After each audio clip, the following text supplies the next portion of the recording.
Kapag puno pa ang dalawang kamay mo, hindi may bibigay ni Lord yung gusto niyang ibigay sa'yo.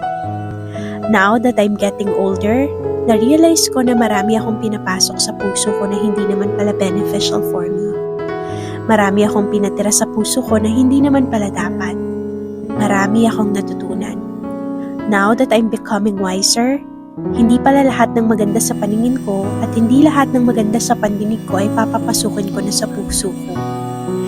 Dear, don't be afraid to let go of what you need to let go, to give more spaces for what truly matters and what truly is beneficial. Heart check always. What is sitting in the throne of your heart today? Is it anger? Is it jealousy? Is it hatred? Only you can answer.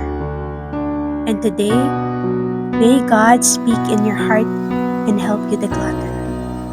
Marami ka nang pinapasok sa buhay mo. Why this time si Lord naman? Today, this is a friendly reminder that you need to declutter. As 1 Corinthians chapter 10 verse 23 says, everything is permissible but not everything is beneficial. Everything is permissible but not everything builds up. Let go of the past, live in the present, and look forward for the future.